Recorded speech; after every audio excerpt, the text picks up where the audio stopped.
Hello বন্ধুরা, সবাই কেমন আছেন? আশা করি সবাই ভালো আছেন। গত বৈশাখ মাসে আমরা বেড়াতে গিয়েছিলাম মেশোতো দাদাদের বাড়িতে। এটি ছিল ব্রাহ্মণবাড়িয়ার আখাউড়া উপজেলা এবং আমাদের দ্বিতীয়বার ব্রাহ্মণবাড়িয়া ভ্রমণ।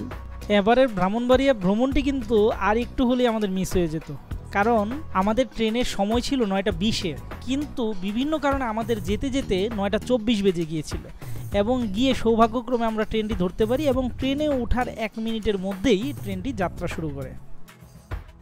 আখাউড়া উপজেলার মধ্যে দাদাদের বাড়িটি ছিল অন্যতম নান্দনিক একটি বাড়ি। চলুন আজ আপনাদের দাদাদের বাড়িটি ঘুরিয়ে দেখাই। বাড়িতে প্রবেশ করতেই রয়েছে সুপ্রশস্ত একটি উঠান। উঠানটিতে রয়েছে নানা গাছগাছালির সমাহার।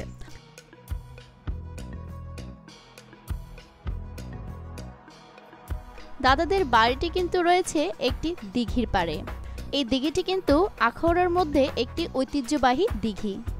এই দিঘিটির নাম হচ্ছে রানীর দিঘি। তো ধারণা করা হয় যে 100 বছর আগে ব্রিটিশ আমলে রানী ভিক্টোরিয়ার নাম অনুসারেই নাকি এই দিঘিটি খনন করা হয়, তাই এই দিঘিটির নামকরণ করা হয়েছে রানীর দিঘি।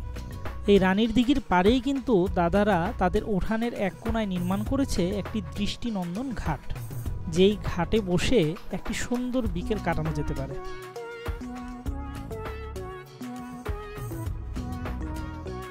এই ঘাটের পাশেই রয়েছে আমাদের বর্দার বাড়ি। বর্দা কিন্তু আমার জীবনের আইডল, যার পদাঙ্ক অনুসরণ আমি প্রতিনিয়ত করে চলেছি। তো চলুন বর্দার ঘরটা আপনাদেরকে ঘুরে দেখাই।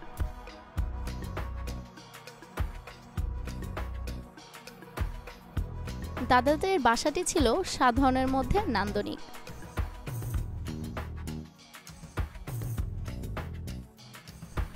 দাদাদের বাড়িটি কিন্তু দিঘির পাড়ে হওয়ায় সবসময় দিঘির বাতাস এবং আলো ঘরে প্রবেশ করেই থাকে।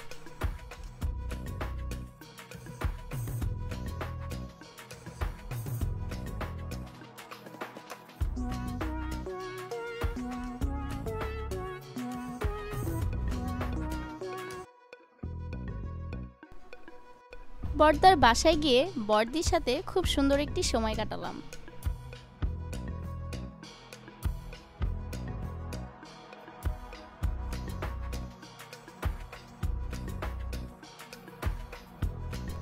দাদাদের ঘরে বেশ কিছুক্ষণ সময় কাটানোর পর আমরা চলে গেলাম ছোদ্দার ঘরে।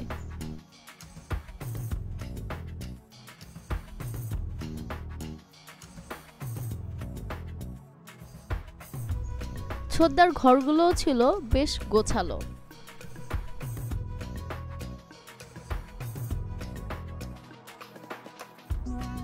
আমার শ্রীমতী তো ছোট দাদার বাসায় গিয়ে ছোট বদিকে পেয়ে একদম সবকিছু ভুলে গিয়েছিল।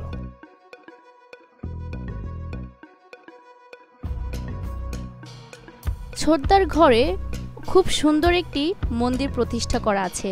সেখানে প্রতিদিন সকালে ছোটদা নিজ হাতে পূজা সম্পাদন করে থাকে।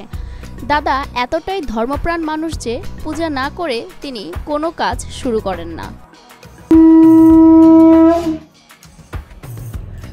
সেদিন আমি এবং শ্রীমান মন্দিরে দাদার সঙ্গে পূজা অর্চনায় অংশগ্রহণ করেছিলাম।